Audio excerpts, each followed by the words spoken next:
We were talking at the last two meetings that we have had here that one must be a light to oneself and not depend on anybody for guidance, for understanding psychologically, and to find out for oneself a way of living in which every form of conflict within and without comes to an end. Most of us have accepted life as a conflict, a way of life in which there is constant battle, struggle, suffering, pain, disorder. That has been the norm of our life. And more one lives and observes what is happening in the world and also within ourselves, one sees that freedom has been so totally misunderstood, and what that freedom has brought about in this world. You're free to destroy other human beings in the name of patriotism, for your country, for your God. In the name of freedom, you have destroyed the country, nature. You have polluted the air. And there are those scientists who are saying, we have very little chance to survive.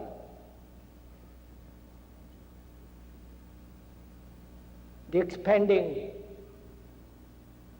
technology, production, overpopulation,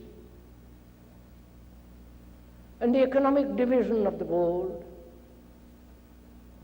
is going to destroy human beings.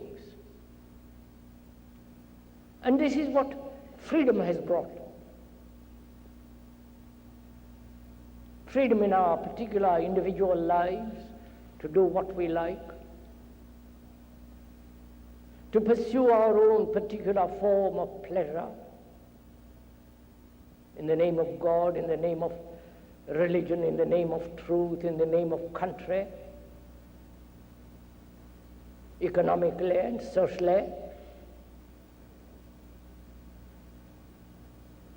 And we have created values in this freedom that are so appalling, that have no meaning whatsoever, that is totally immoral to destroy another human being,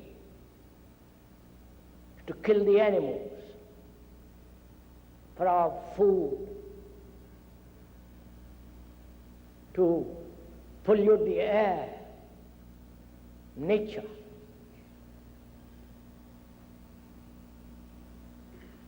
This has been brought about because we think we are free to do what we like, individually, collectively.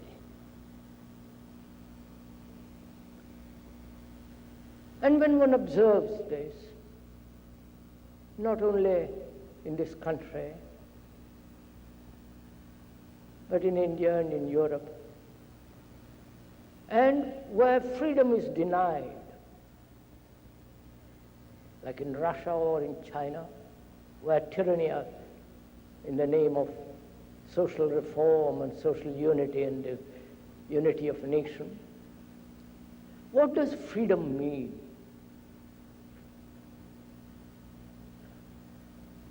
And yet human beings cannot live without freedom. They demand it. It is necessary. But the freedom that one wants and the freedom that one pursues is totally egotistic, selfish, And that has produced a totally unbalanced world, an insane world. And so it is important to find out for ourselves what is freedom.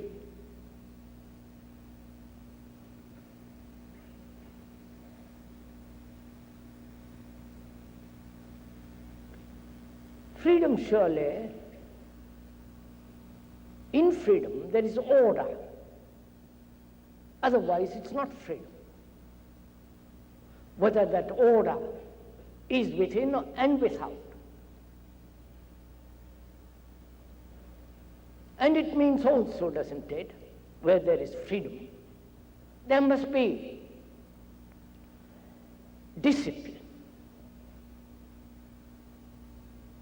Order and discipline have specific meaning, not only according to the dictionary, but also what we, in our conditioned responses, think what freedom is, and order is, and what discipline is. I think one has to give new significance to freedom, to order, to discipline. And that's what we are going to talk over together this morning. It's a lovely morning. I don't know if you're on the beach. If you looked out this morning and saw the sun on the sea, what a lovely thing it is in a beautiful country like this to look at the mountains, the hills, and the rippling waters, and to enjoy the beauty of life, the quietness of a still morning, to hear the birds, and to be totally good, totally one with nature. And that is also freedom to observe, not from any center, not from any particular desire, but to observe. So we have to give a different meaning, significance to freedom, order, and discipline. Because order has its own law.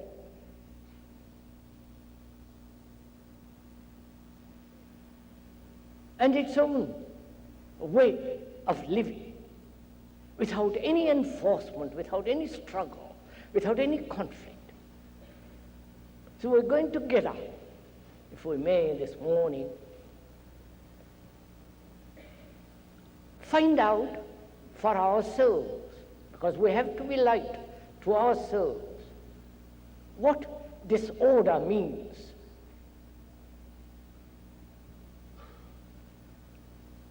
How does this order come about in our life?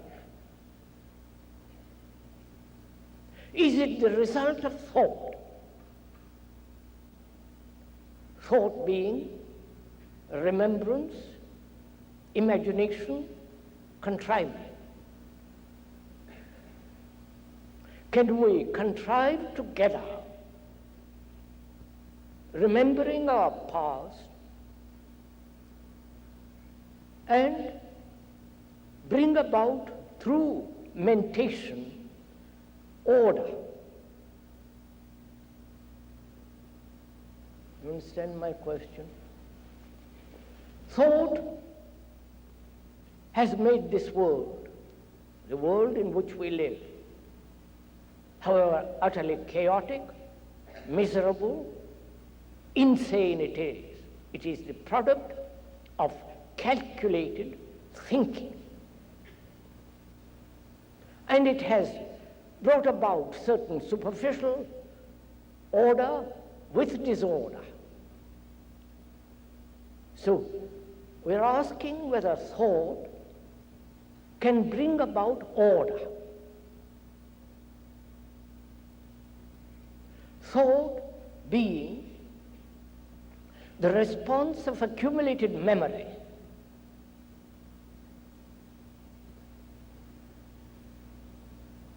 whether that memory is collective, individual, or the result of various forms of environmental influence. We have accumulated sufficient knowledge, which is memory through experience, which is the past, and according to that, a response which is thought, can order be brought about?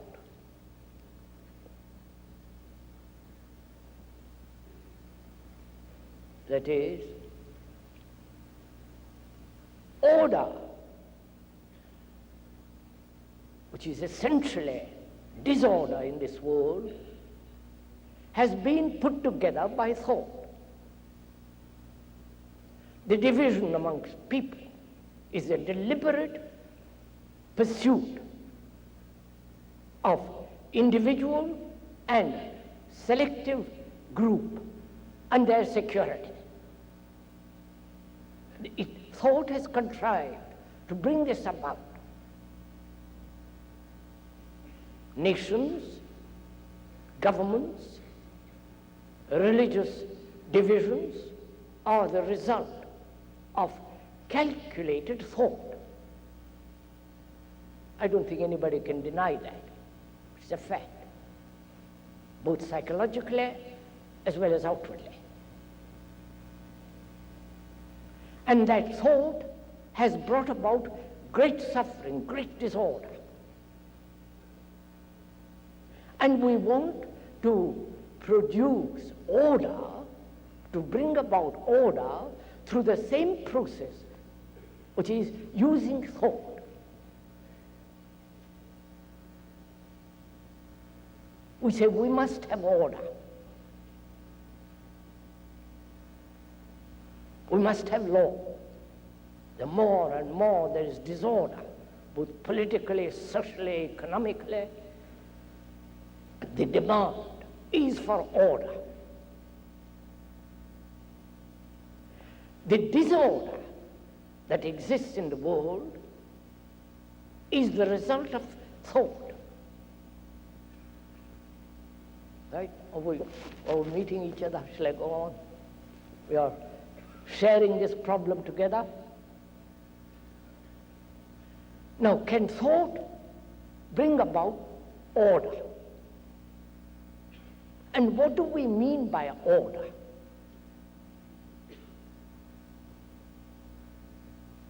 Outwardly as well as inwardly.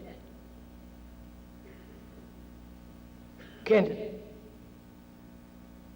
knowing there is disorder, confusion, conflict in oneself, can that conflict, that struggle, which is disorder, confusion, can that end by thought?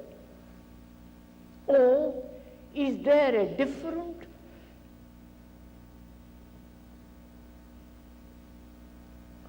approach to this problem?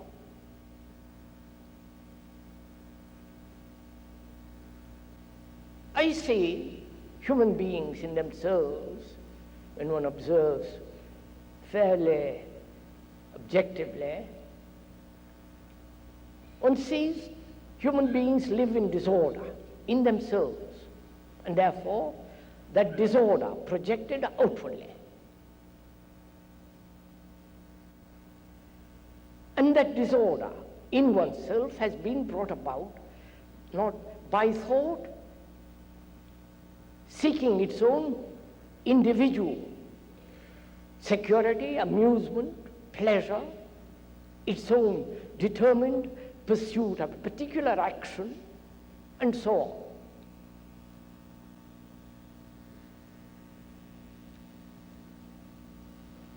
Now, can that very thought which has brought about disorder in our souls, can that thought be used to bring about order?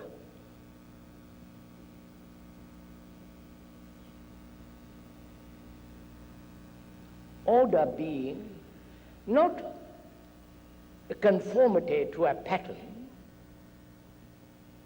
Order is not an imitation to a particular morality. Order is not acceptance of authority. Order is not imitation, conformity. If there is conformity, imitation, comparison, it must produce disorder. Are we all moving together? Or is this too much?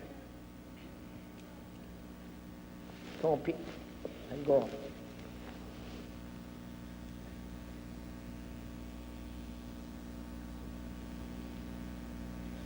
You see, when you compare yourself with somebody else,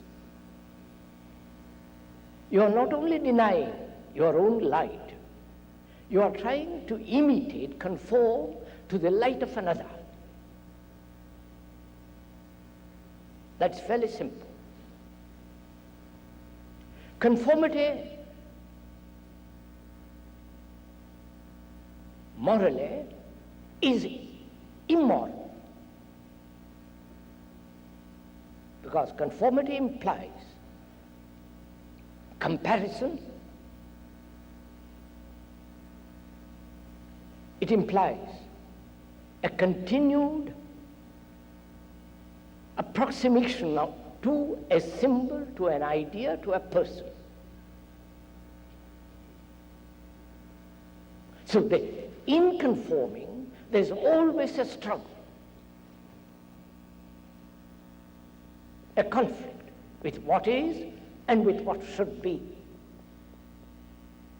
Should be, may be your own projection or established by tradition.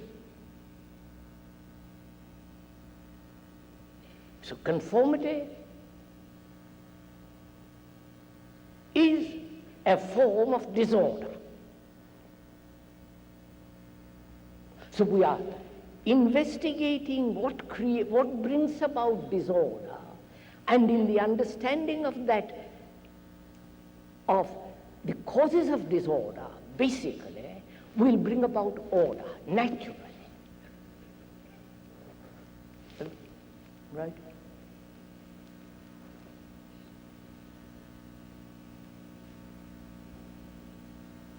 I see conformity,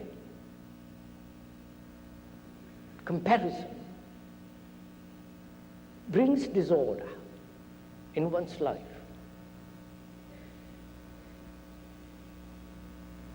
Because when I compare myself with somebody always superior, always better, nobler, more intelligent, I feel inferior, smaller.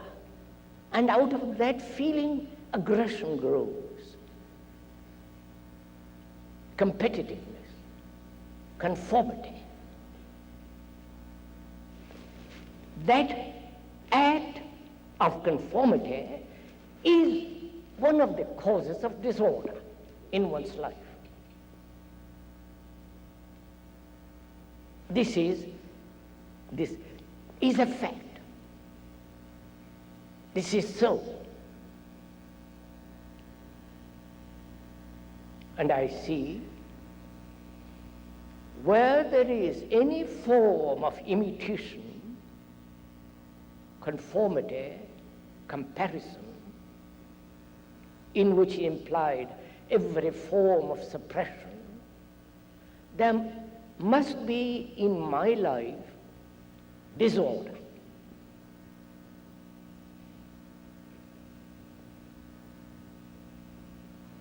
So, in inquiring into this, you have to see for yourself if you are comparing, imitating, conforming. And when you see that, not verbally only, because the word is not the thing, the description is not the described. When you see that, that is non-verbally, actually, as direct, then out of that perception there is order, which is totally different from the order brought about by thought. Are we meeting?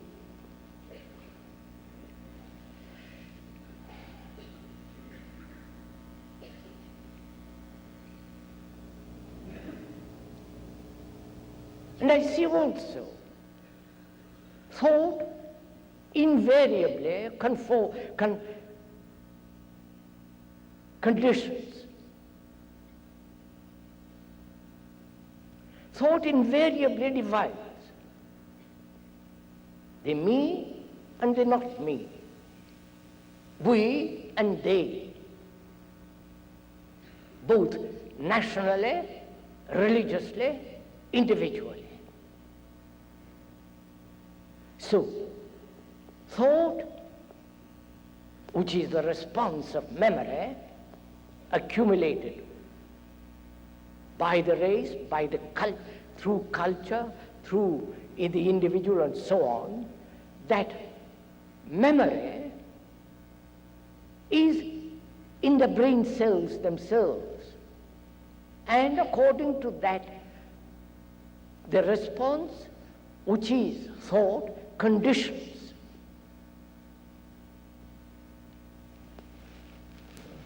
Are you all going to sleep? Right. So thought divides. Thought divides not only outwardly, but inwardly. That is, thought says, I must control. I, being different from that which is controlled.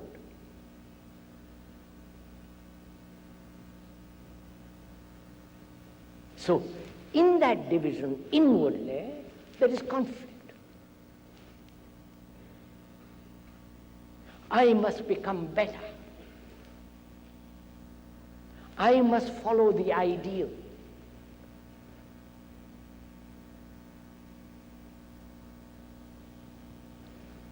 So thought divides. And this division is one of the major causes of conflict, both outward and inward, which is so simple, isn't it? When you call yourself an American with certain standards, certain ideas and beliefs and conduct, and some other country has its own beliefs, conducts, and rituals, ceremonies, there is a division. You are the Muslim, the Hindu, the Christian, the Protestant, the Japanese, and the Chinese, the Russian, all that. All the product of thought. So thought not only pursues conformity, comparison, but also thought conditions the mind. Not only outwardly, but inwardly. And that very conditioning is division and therefore conflict. So I've discovered, you are discovering, that's not me. We are sharing this thing together. So we have discovered for ourselves that any form of psychological conformity, comparison, must produce conflict. We also say that any form of conditioning, which is the result of thought or culture, is division and therefore further conflict, further confusion. Two, that we have found that out for ourselves. We are like to ourselves. So we are inquiring into what brings about disorder, not what order is, but what is disorder, how it comes into our life, into our human structure and nature.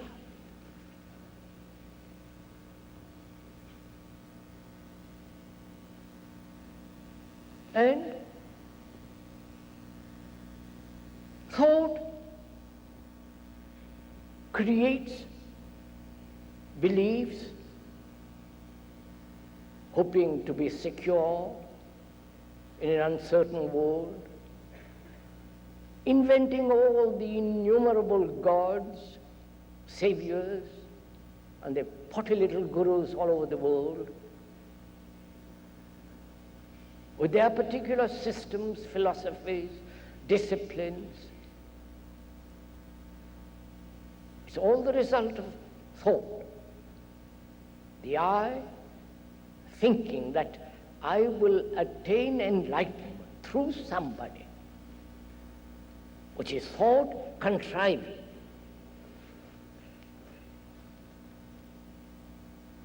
And yet, thought has produced a marvelous world, the world of technology, a world where we can live comparatively safely.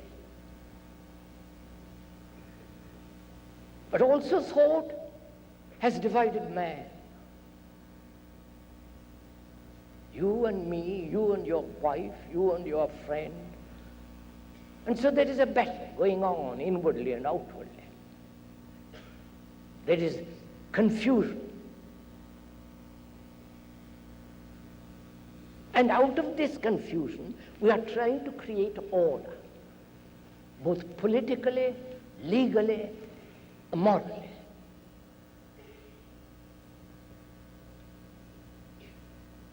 So,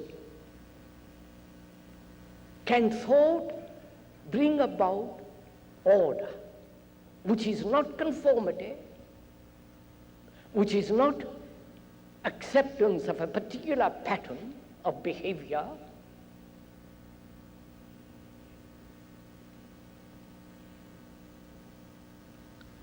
so can thought ever produce order? Or will thought always bring about disorder?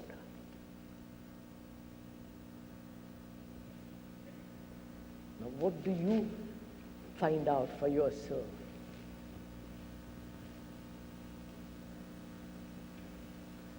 Because order, as we said, implies discipline.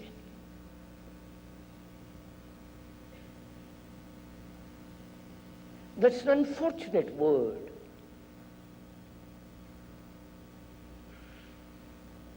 Because discipline implies conformity. Discipline implies drill.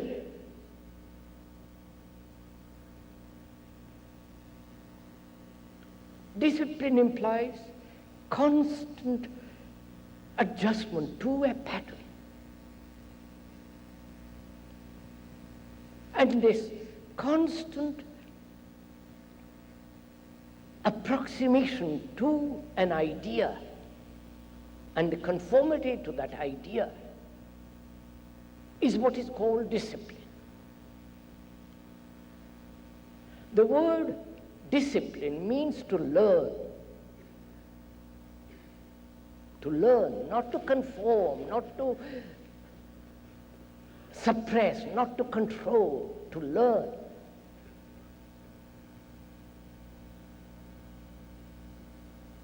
And you cannot learn if you're not free.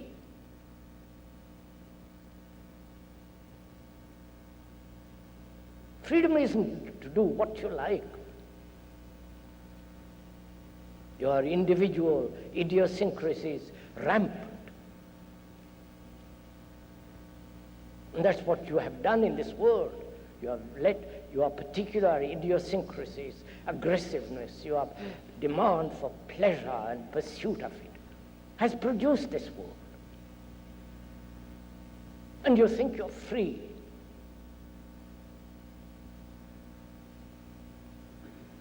And therefore, psychologists are saying that you must be conditioned. Otherwise, your behavior produces a monstrous world. And their conditioning is through reward.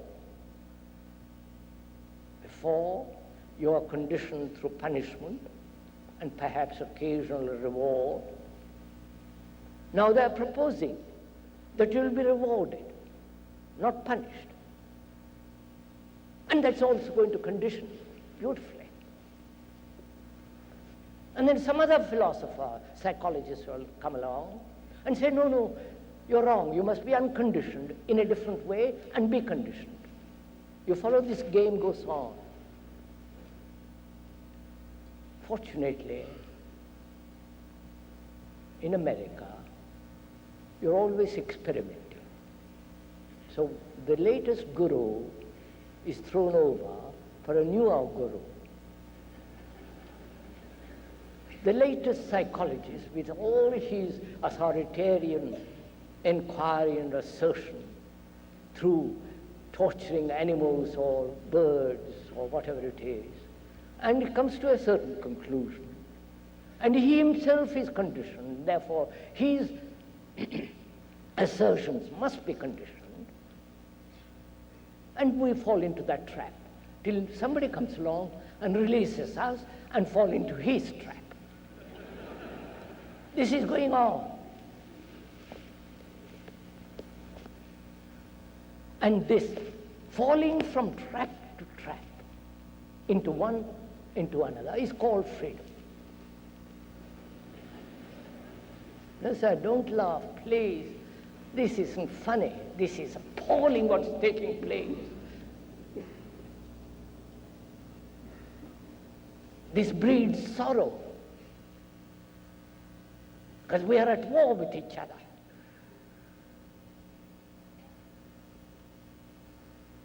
And when you see this, when you see what discipline has done, what conformity has done, the acceptance of the latest psychologist guru, what it has produced, those groups that want to study this particular teacher or another group, another teacher, the division, when you see all this appalling mess, confusion, misery,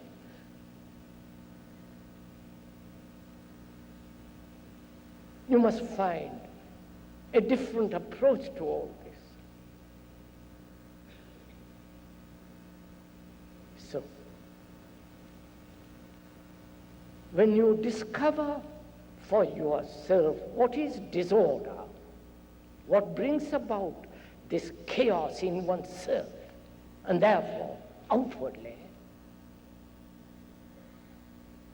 out of this disorder, the understanding of that disorder, comes order naturally, with its own law, with its own beauty of discipline, with its own order.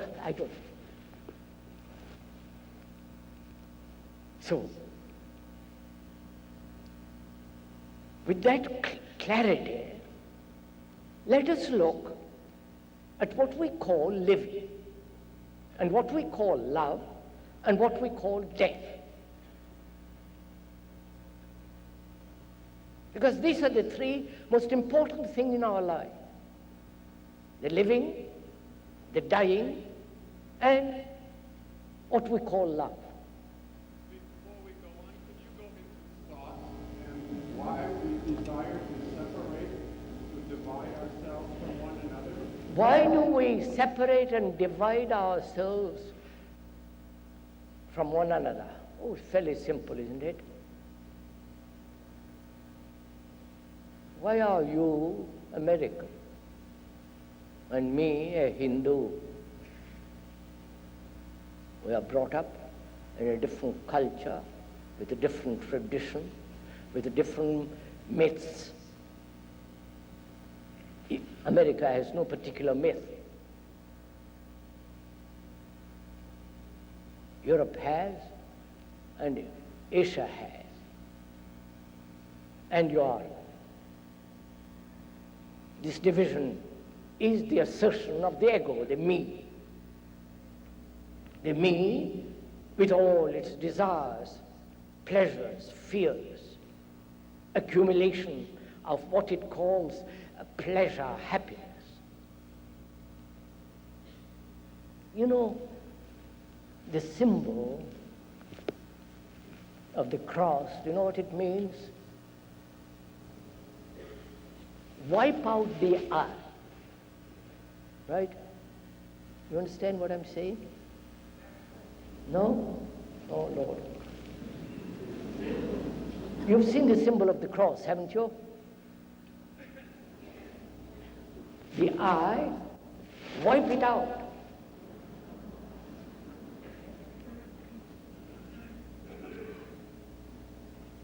Because the I separates. The me that is constantly assertive. The me that says, I must have this, I will be that. The me that's competitive, aggressive. The me that's comparing, wanting to be something greater, nobler, wiser, more enlightened.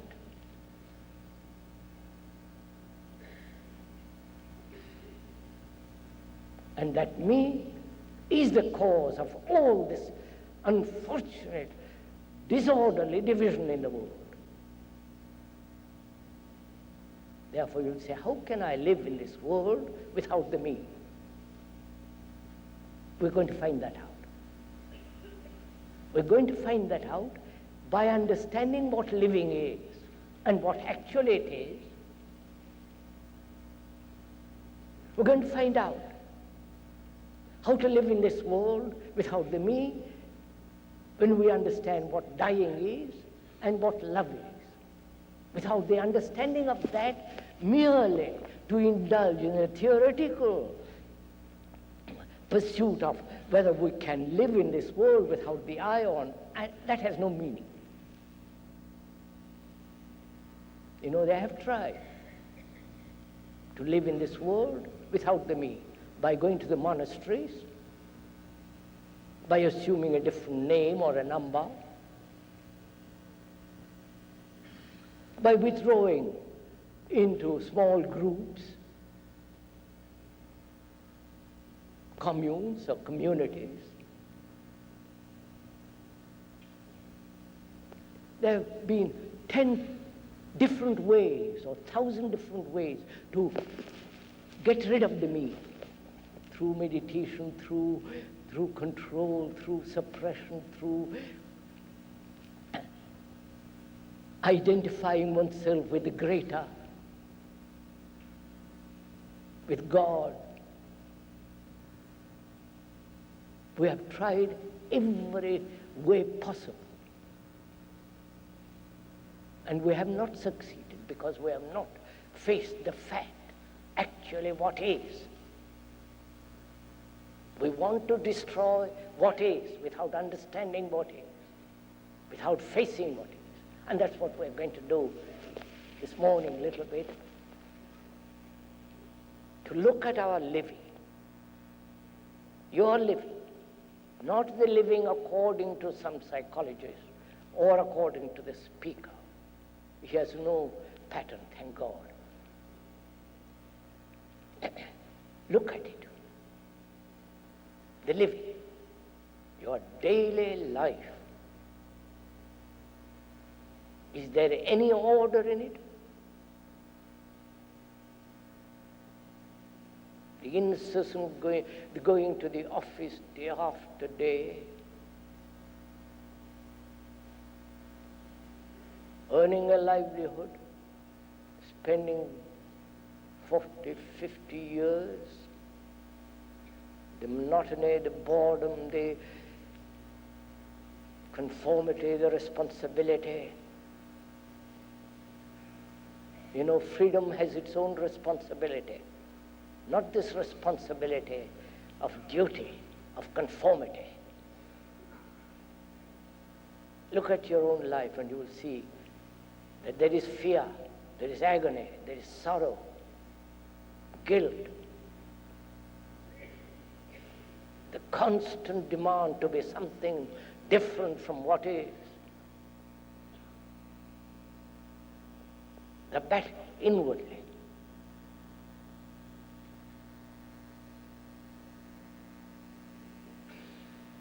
That's what we call living, isn't it? No? With occasional joy, with an occasional outing. Look at the sun, if there is a sun. To go out whenever you can to kill animals and birds, which is called sport. This constant competition between each other, the lying, the hypocrisy. And that's what we call living, isn't it? And in that, there is disorder. Without understanding that and bringing order in that, we want to produce order outwardly. More laws, more legislation, preventing corruption outwardly. And inwardly we are corrupt, polluted. And all this inward confusion has been brought about by the me, which is the very essence of thought as the me. No? Oh Lord, come on. You won't face this, will you?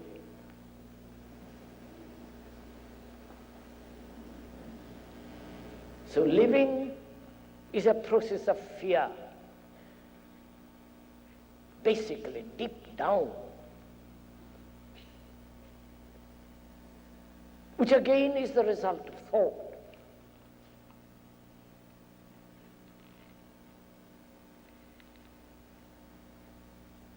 And when you look at that living, then what is dying?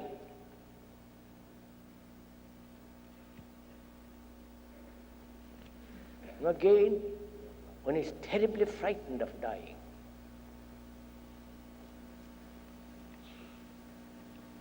You avoid it. You never think about it. Old age, accident, disease, the fear of all that, and the inevitable postponement of death, and all the pretensions that go on with trying to be young. All the old ladies dressing as though they were young girls, and old men playing golf for the rest of, what's taking place in this world. So that's what you call living. a terrible mess, confusion, disorder.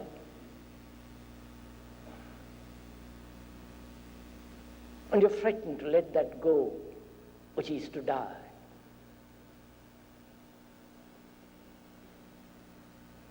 And therefore, out of that fear, you have every form of belief, survival. And we haven't time to go into all that because,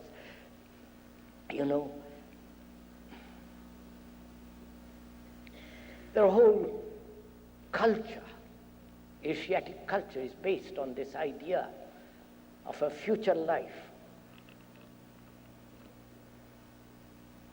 And you have your own, Christians have their own form of a future life, resurrection, and so on. And you have never questioned either those who believe in reincarnation or those who believe that they will sit next to God in heaven. Never question what it is that survives.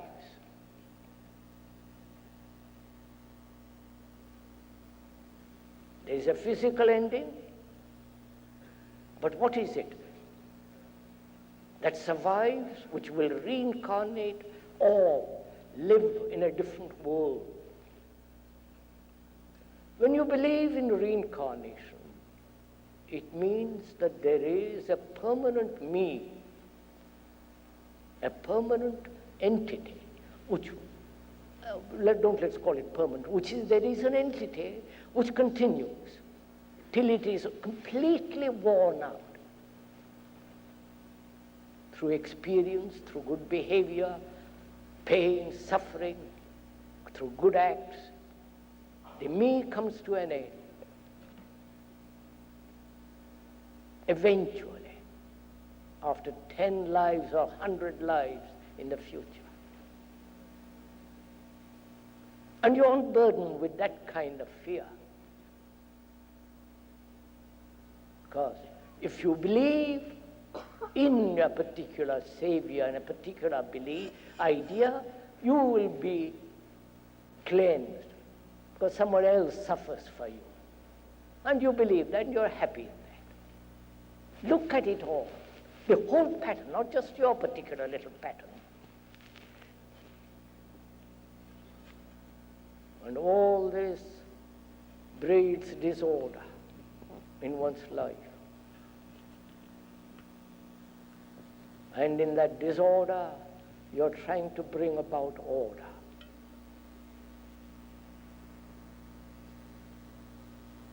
And the living is called also a life in which there is love.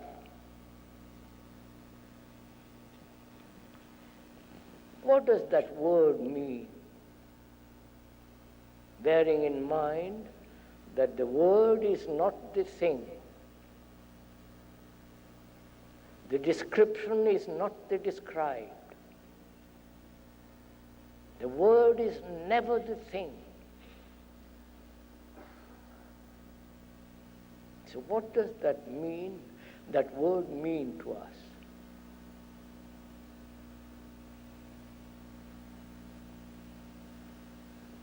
To you, not to some philosopher, but actually to you, what does it mean?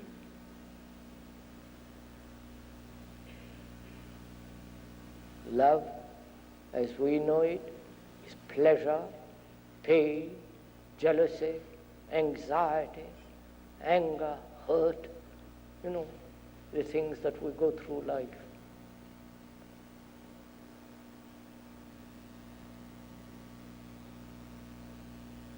And not being satisfied with that, we'll call it the love of the country, love of God, love of books, all the rest of it. That's our life. Throw in few gods, saviors, gurus into that mess, and we'll continue day after day till we accidentally or through disease die. old age. So is there a different way of living so that we live without confusion, without fear? Because to die is to live more, is to live totally. So we must find out. And thought cannot produce order. Thought will not bring you understanding. It can only bring division. So, what will bring about total order in which a life in which there is real compassion? You understand what that word means? Passion for all. Love, without jealousy, without anger, without bitterness, without pain, sorrow. A living daily in which there is no conflict whatsoever. All this, to live that way, demands tremendous energy. And you dissipate that energy when there is conflict. It's a wastage. So, what we have done through freedom, so-called freedom, is to bring about disorder, both outwardly and inwardly. Now, seeing all this brings order. So how do you see? You understand my question? How do you see all this? As something separate from you? As something out there? Or as something that you are, in which the observer has not divided himself from the thing he sees. He is that. You understand? When you see, you are seeing, and not only with visually, seeing not only verbally, but seeing without words, without concepts, without formulas. To see, which means to see without an image. Now, when you can see without a formula, without concepts, which are verbal images, put together by thought, when you can see without formula, concept, image, this whole movement of what is called living, fear, pain, anxiety, great sorrow, killing each other. When you see that very clearly, that very perception brings order.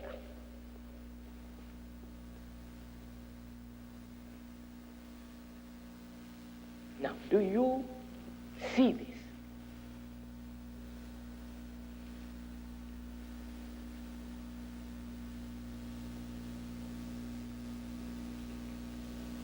And this is really important. This is the only thing that matters. Whether you, as a human being, living in this monstrous, stupid, insane world, whether you see this whole thing as a whole,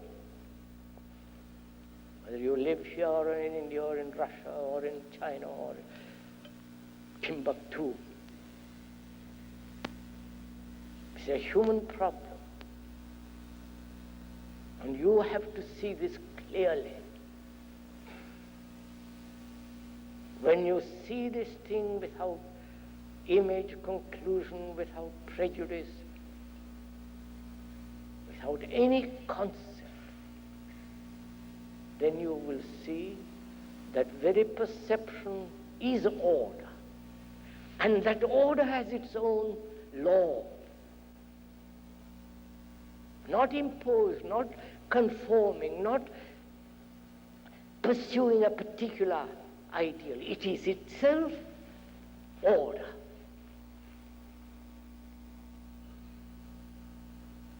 Are we sharing this thing together? Or are you merely listening to a series of words and holding on to your concepts, to your beliefs, to your conclusions, to your particular images, and therefore continuing in your own disorder, and therefore contributing to the world's disorder? Do you know?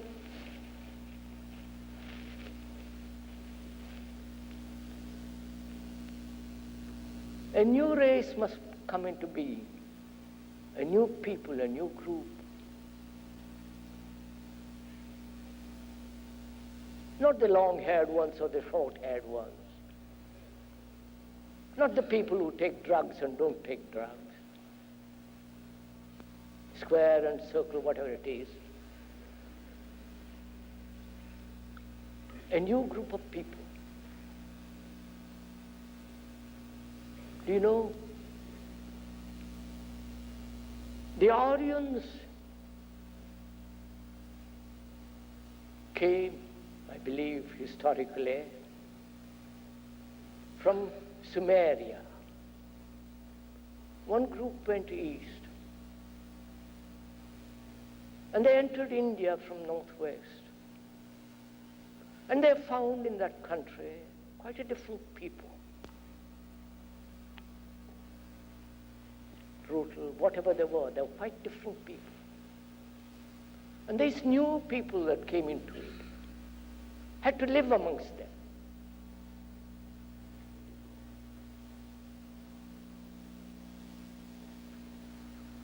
So I have those who have listened to these talks, who really live it, are the new people living in a world of darkness. That's why it's so immensely important to listen, to find out, and to be a light to yourself. Not dependent on anybody, on any psychologist, on any guru, or any speaker. Then, when we are a light to ourselves, then we'll come together.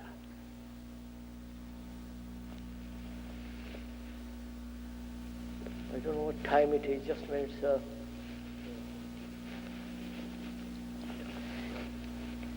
No. Wait. Just a minute, sir. Take your time, sir. We have got plenty of time.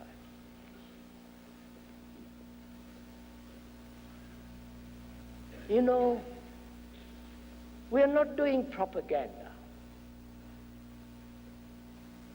You understand? I'm not doing any propaganda for anything. If you repeat what has been said, it becomes a lie.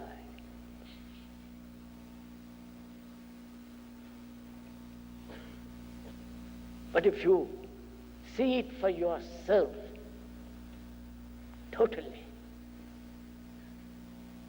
for yourself, you are a light for yourself, and therefore, when you say things, it will be yours. Therefore, no hypocrisy.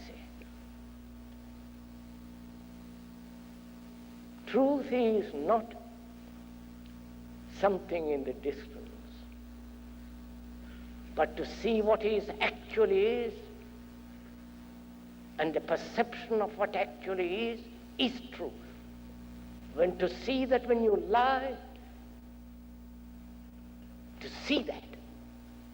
The perception of a lie in yourself is the truth.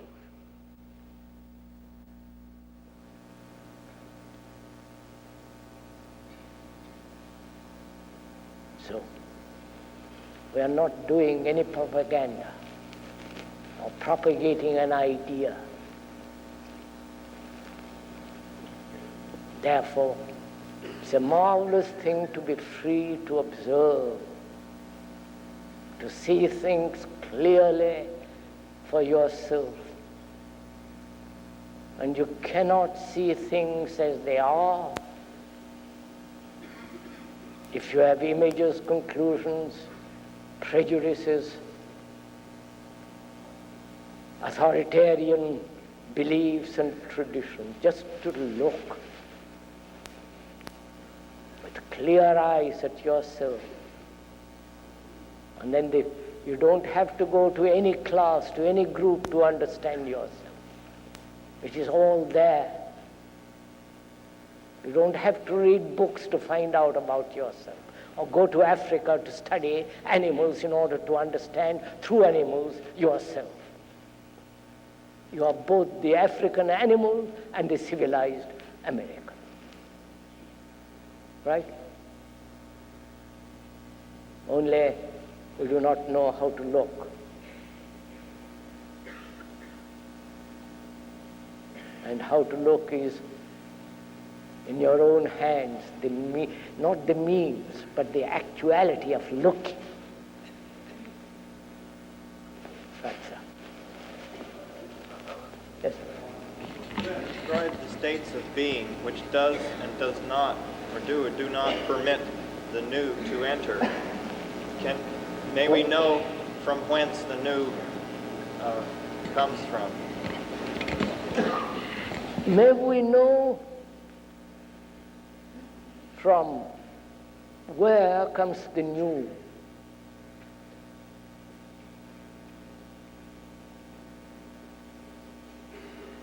Do you know from where comes the new? First of all, sir, You hear what he said? I can't hear what you're saying right now. beg your pardon? I can't hear you. The question was, and I didn't understand what you said. Stand here. Can't hear. Oh, that's very simple.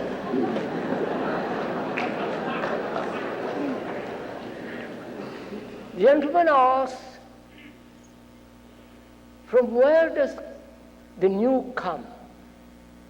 The new invention, the new perception.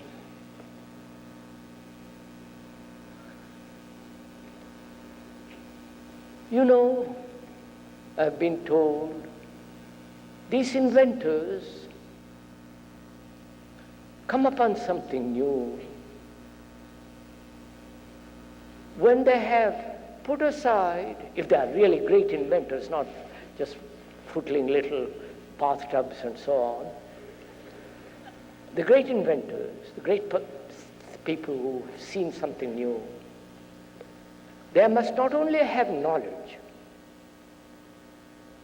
of the old as you, but also there must be an interval. Listen to this carefully. An interval not only of time, but of space, between the old and the new. Which means the old must be in abeyance completely. That is, the old knowledge of the piston, or of whatever it is, that must be totally in abeyance, set aside.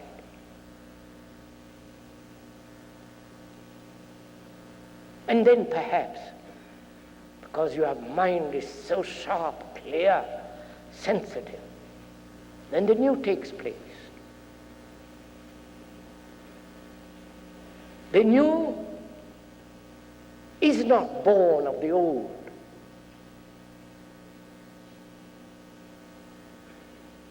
How can it? The old must be quiet. Now wait a minute. I haven't finished yet. Just a minute, sir, just a minute. When you say the new, what do you mean by that word?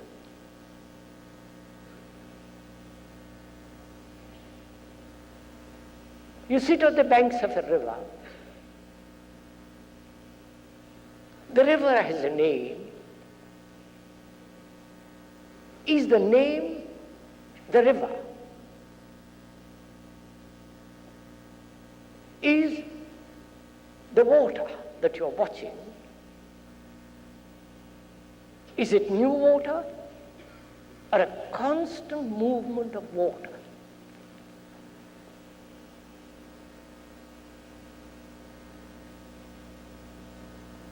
And we're always, as human beings, wanting to find something new, not only in the technological world, but also in ourselves, something new. Why? I can understand in the technological world. But why do you want to find something new in yourself? If you find it, is the new the me? You understand? You understand, sir? If I find something new, and I have at the same time the me that exists, then the me uses the new. Right? And it wants, in using that, it becomes powerful, it seeks position, fame, notoriety, all the rest of the nonsense that goes with the discovery of something new. So then, the me that discovers the new becomes the most mischievous entity. So you have to find out for yourself what is new. Is there such thing as the new? The new being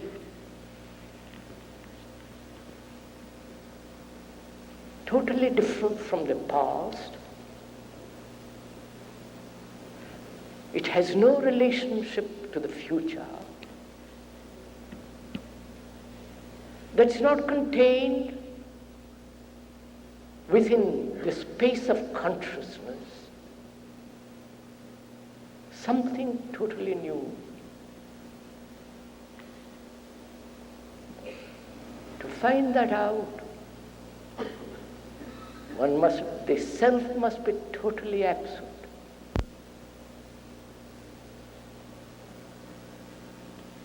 The new is the total goodness.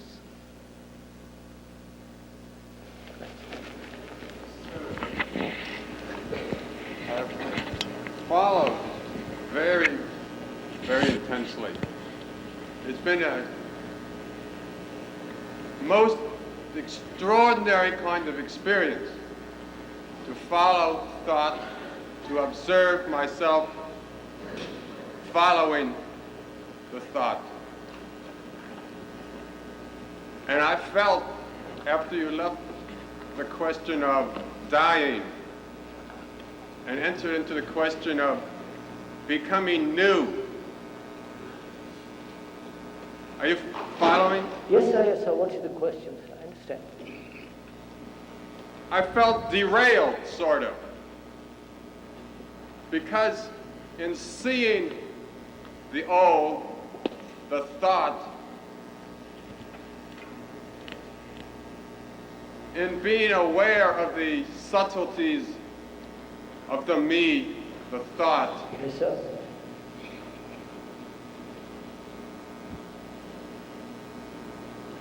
that self-knowledge that you speak of, that was what my expectation, that's what I was waiting for you to delve into, and that's in reading and rereading and finally slowing thought down So to where I can watch the thought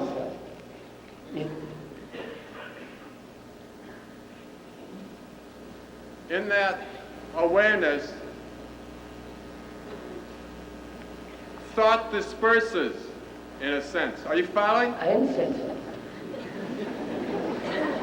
But it is extraordinarily difficult to get even to the point of following one's own thought. Right, sir. The interval between the thought. For it to come in, one must first follow the thought, and Yes, it sir. must end.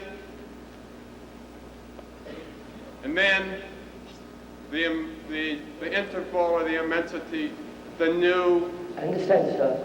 What is the question, sir? Well, for me, this is this entering, this coming close to this interval is a very frightening kind of experience. Quite, quite. The me on, would it be all right to continue, or is it too far already? Are you? I've followed, sir. I've understood, sir. You are saying is this, aren't you saying this, sir, that I've followed what you have said, read what you have written, and the more I delve into myself, the knowing of myself is rather frightening. And also in that delving, I see there is an interval between two thoughts, between perception and action. All this is rather frightening. And are you asking, are you asking, how can one, or not how, is it possible to go beyond all this fear, this constant searching, constant inquiry, constant uncertainty? Is that what you're asking, sir? Not exactly. I'm following you, and those things build the me. Once, or in the past, on drugs, entering into this realm without seeing the self, it was most terrifying. Sir, I understand, sir. It's fairly clear. There are other people asking questions, sir. So, wait a minute, sir. The gentleman asked something.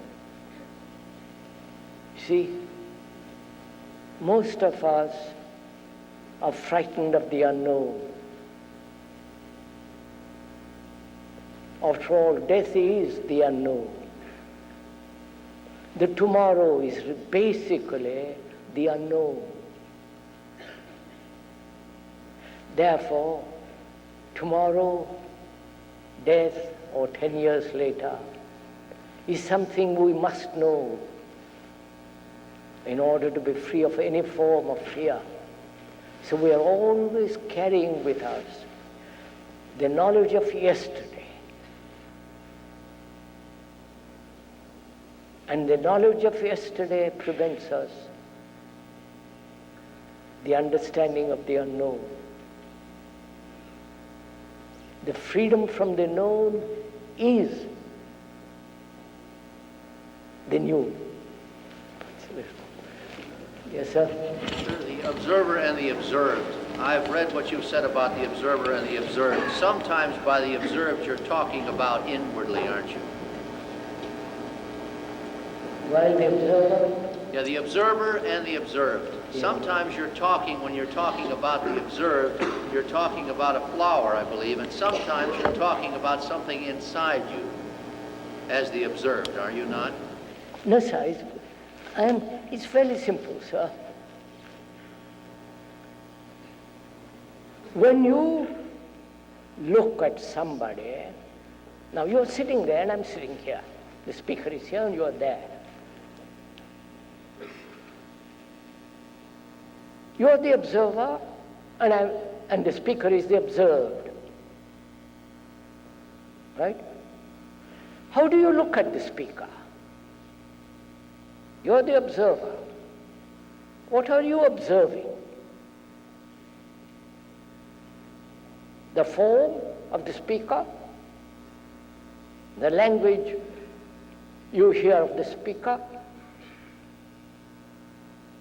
the gestures, the features, the form, the name. Is that what you're observing?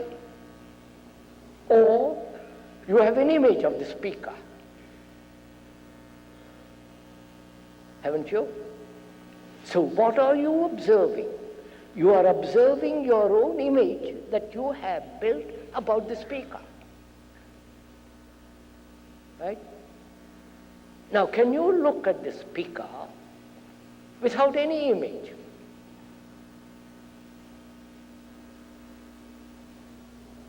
Which means then you are really looking, aren't you? Then you are really listening. Not listening to your image, your preconceived ideas, but actually putting all that aside, you're listening, you're looking. Now, can you look at yourself similarly?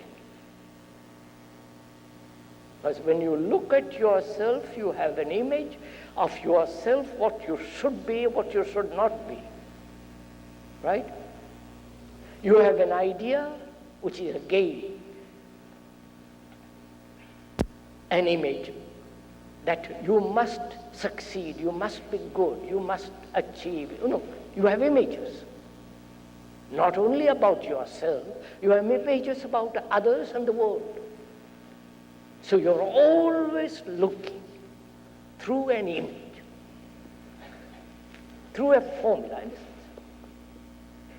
Now, can you look without the image, without the formula? The image, the formula is the me.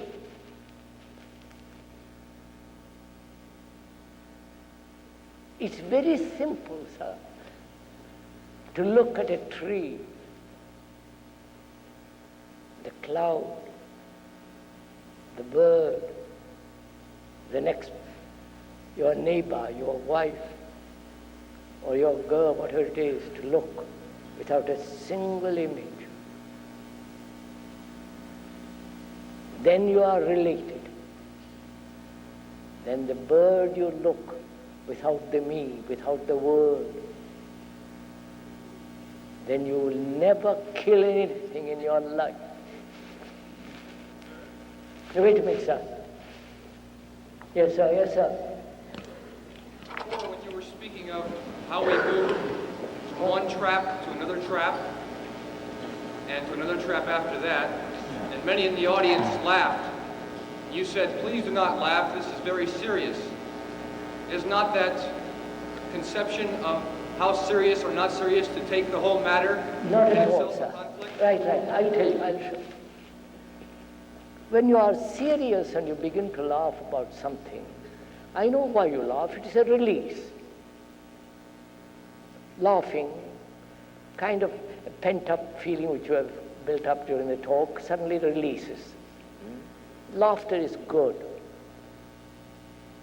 Laughter has its place and occasion. One must laugh. One must smile. There is beauty in laughter. But there are also occasions when laughter has no place. When one is deeply concerned, deeply trying to find out about oneself, the understanding of sorrow, and somebody suddenly laughs, it rather jars, doesn't one? It isn't that you mustn't laugh, but it isn't appropriate. It isn't the right moment. That's all. Yes, sir?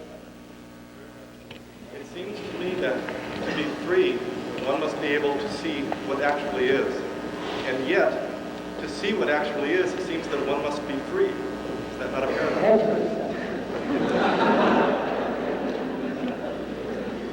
It's not a contradiction. First, to investigate anything, especially into oneself, there must not only be great sensitivity, but freedom. Freedom from your prejudices about yourself. How beautiful you are, or how good you are, or how ugly you are. Freedom to look. That's all. So, listen to this. So, the first step is the last step. You understand? The first step, which is to look at myself without any prejudice, without any conditioning, just to see actually what is. That is the first step and the last step.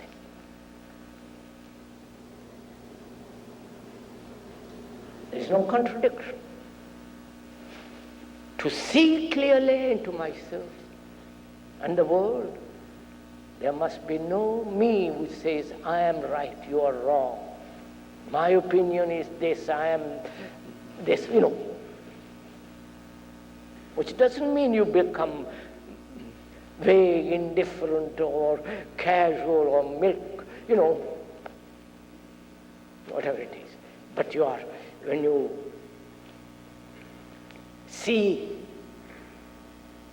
to see there must be absolute clarity. And they cannot have clarity if there is no freedom. So, when you look at yourself, you will see that you are looking at yourself with a formula, with an image. So, what is important, not what you will see, but to be free of your image. Free of your image. Why you have images? Which is, you have images because you protect yourself, you resist. You think you are better than what you are, or inferior than what you are. So all these images are a form of resistance, are a form of defense, which prevent the actual looking. So, your first concern is not what you find, but whether you can look without prejudice. And therefore, that's the first step, and therefore is the last step. Yes, sir? Discuss loneliness, how it drives us in different directions. Did you hear the question, sir? I can't hear you. Oh, will you take up the matter of loneliness and how it drives us in different directions in our lives? Loneliness? Loneliness. Right. Yes, his answer. Does loneliness drive us in different directions?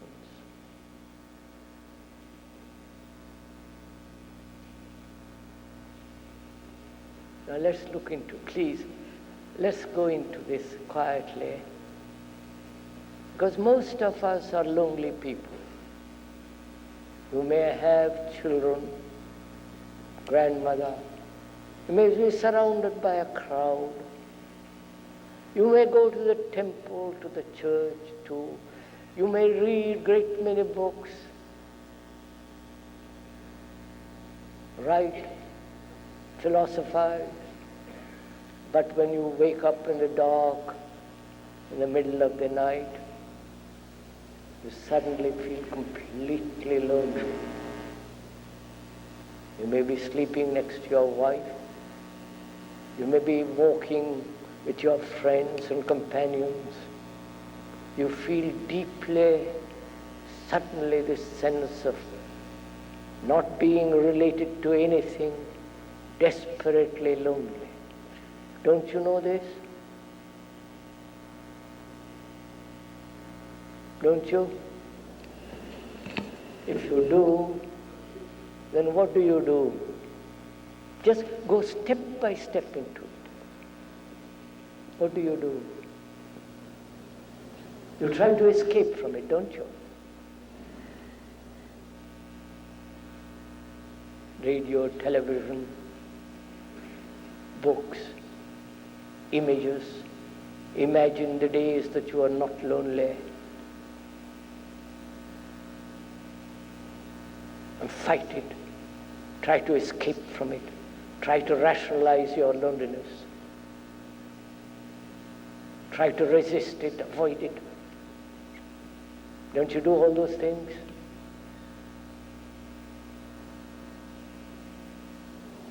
But you never face it. You never come directly into contact with it. Like sorrow.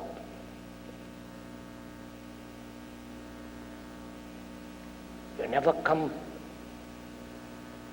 immediately into its total contact. So you look at this loneliness as an observer, as an outsider, who says, I don't know what it is, I'm frightened, I don't like it. I'll get drunk.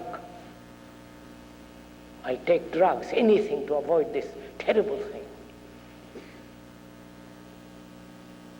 So when you escape from it,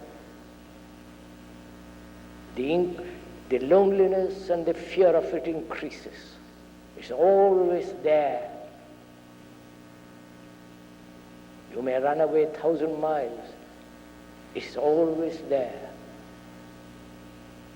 You may place that, in that loneliness, your gods, your saviors, your gurus, your idea of enlightenment. It's always there. Like your shadow. So knowing, seeing clearly that any form of escape, however subtle, or however stupid, however brutal, doesn't answer this question of loneliness. So when you see the truth of that, then you are that loneliness. Not you are different from that loneliness. You are that loneliness. Aren't you? You, married, wife, children, you are struggling. You are self-assertive. You have your own problems. You are working for yourself in the name of your family. You are working for yourself, isolating yourself all day long, aren't you? So this daily isolating process, through aggression, through assertion, through the dominance, me and not me, all that process, that movement of the me, is loneliness, isolation. And from that sense of isolation, you want to assert. You become aggressive, brutal, violent, angry. So, all those are forms of an escape from the fact of what is. Now, can you look at that loneliness without any conclusion, without wanting to go beyond it, wanting to overcome it? The wanting to overcome it is another form of escape. But just to look at it, then you will see, because you are no longer escaping and therefore wasting no energy, then you can look, and when you observe totally, the thing is not. Right, sir? You've understood this? Yes, sir. I thank you for giving me new freedom. And if I must be led, I wish we could have a president like you.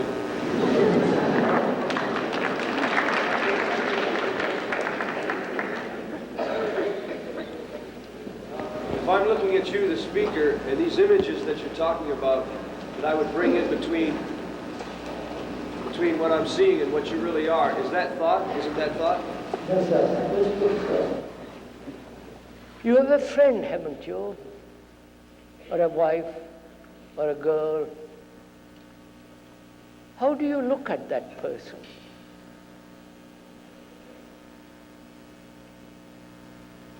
Do you see her or him without any image? When you say, I know somebody, what do you mean by that? I know somebody. You have met him half a dozen times or talked to him a great deal or you say, I do know that person. What do you mean by that? You know him from what you have observed, experienced, known, his idiosyncrasies, way of, you know him, which is you know him according to the image that you have built, which is the past. Right? Isn't that so? You all look so mystified.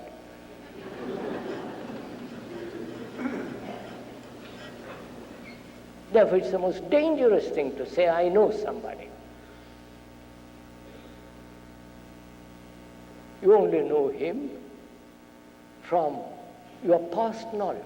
He may have changed, he may be different now, but you say, I know him, either contemptuously or in a friendly way, which is always according to the past knowledge, disregarding what he actually is. So, when you look at your wife, husband, or whatever your relationship, intimate relationships are with another, with your neighbor who may be 1,000 miles or 10,000 miles away or next door, you have an image about him. And that image is the division. And that image is the conflict, is the source of conflict. So to look at another without an image is a blessing. Right, sir? Wanting the new and escape is not Absolutely. knowing. Wanting the new is an escape, obviously. Isn't it not knowing the knower, No. knowing the seer? There is no free, sir, please, sir, just a minute. Oh, Lord. Look, sir, when you love somebody, love, not desire, not pleasure, when you love somebody, because love is not pleasure, love is not desire. When it is desire, then it becomes pleasure, then it's no longer love. When you love somebody, is there a me? Is there the entity that says, I must find new love? There is no me, because love then is always new. Pleasure is always old, because it's the product of thought. So mind that is really observing, aware, to that mind, there is always something new going on.